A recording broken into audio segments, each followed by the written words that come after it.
Well, if you have just joined us, I want to tell you that you are listening to Working for You, the government's weekly call-in radio program. Wherever you are, whether you're in Nevis, St. Kitts, some part in the Caribbean, you're in North America, Europe, or Asia or Africa, wherever you are, this is the program where you can interact with your government. Now, Minister Hamilton, I have asked every minister, including the Prime Minister, how have the first 8 months, a little over 8 months, been in office? What have been your main priorities and focus? What have been the highlights of these 8 months? Thank you again, Lesroy. This is why I love this program, to get an opportunity to speak about what you're doing. We have been through 8 months. As you would know, it was a beginning that saw us inquiring into some of the mismanagement, corruption, and poor governance that had been spoken about so much in the country. Looking at how people in government could be so corrupted that millions of dollars could be just whittled away without any accountability. That took at the early stage. But we did not let that keep us down. We went to work. One of the very early things that we did was to invite the Venezuelans here to start to champion for the people who worked so hard in the sugar industry for centuries. And that was one of the early accomplishments, of course. Then, of course, just prior to that, actually, we talked about the removal of VAT from food, medicines, prescription drugs, so that we set about to work for the people. But indeed, in my ministry, we had to bring some focus on a few things. For example, agriculture faces some threats.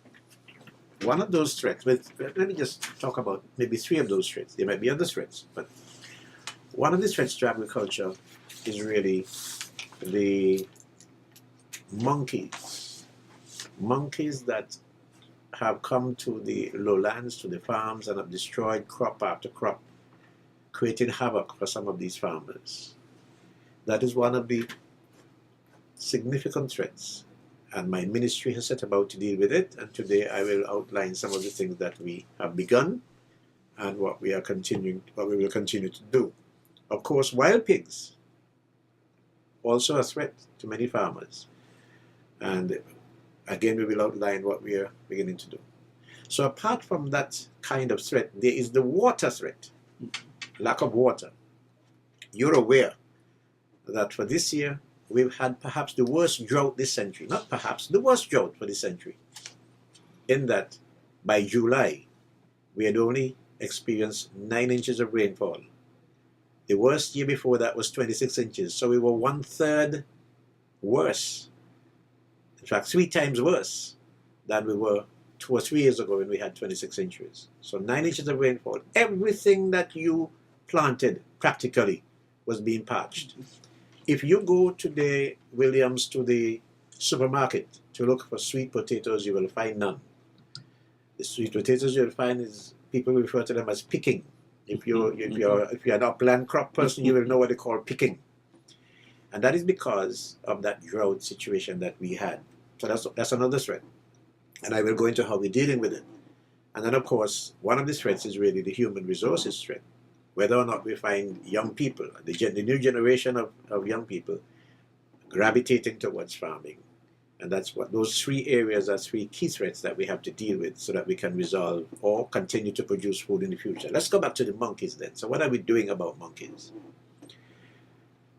We have decided to do some entrapment. It is true that there are many people doing many things, people with electrical wires and fencing and so on and so on. But the Ministry of Agriculture has sought to join with persons who are already trapping monkeys. And over the next year or so, there will be a concerted effort to remove, to reduce the level the population of monkeys out there. We believe that we can reduce it by at least 100, maybe to 200 per month, and give the farmers an opportunity to get a breather in growing their crops. We put out something in motion that will be a consistent, concerted effort to ensure that the population of monkeys is reduced and give the farmers a break.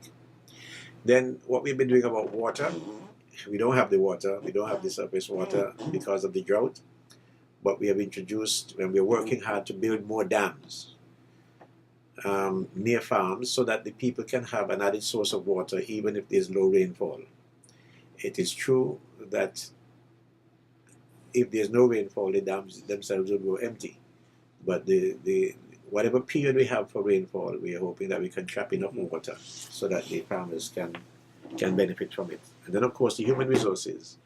We're working through the schools to engage young people. In fact, there's a youth agricultural group headed by Sales and some other youngsters. It is a joy to see youngsters so excited about being involved in farming. So those three threats are being monitored, and we are working towards making sure that they don't remain a threat forever, that we continue to supply water, reduce the monkeys, and of course encourage the youngsters to get involved. Having spoken about those threats,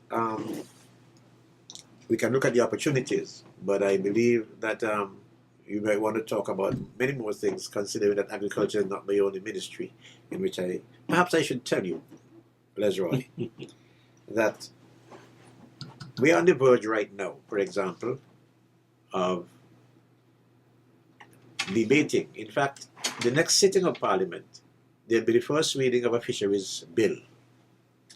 And the reason for that is we are complying with the European Union on what they require for most countries to do to prevent illegal, unregulated, and unreported fishing. And so, as a result of that, we have reached the stage where we have now have this act which will have its first reading, and I'm trusting this third reading before the budget in a subsequent Parliament, so that we will be in compliance with the European Union's demands. We reached this stage, Williams, because last year, in December, we got what we call a yellow flag, and it was basically because our high seas fleet was being flagged for certain conduct. And they then began to look at our laws and our regulations in place and say, listen, these are the things you have to do in order to be in compliance. And so we are complying. We believe that the Fisheries Act will be a benefit to the local fishermen here, because it would go into areas to do with people who are fishing in your waters, and how you police them, and how you regulate them. So it is an important thing. And while we're on fishing, Williams, let me indicate that as we speak, we're looking at two important proposals to expand aqua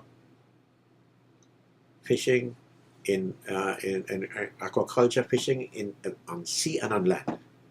We do have something in Connery, but we are expanding that on land. But there's an important project we're looking at right now for the same aquaculture to be developed in an area near our shores, where we believe that will generate as much as $150,000 if it is properly operated. And of course, in the generation of that $150,000, at the same time, it would engage more than 100 people in the process. So we're actively looking at that as something new, mainly because, Williams, we have very soon another hotel being opened up over on the Southeast Peninsula. And the demand for fish from the hotels is an important one to fill. And we cannot allow these developments to be taking place and demanding agricultural products and fish and everything else. And yet, after such huge development, we have to turn to importation. And while importation is an important element, we want to make sure that we reduce the quantity of imports and supply locally to all of those major institutions, such as the Marriott and the new hotel over the Southeast Peninsula. That is the focus. That's why we're looking so importantly at this project.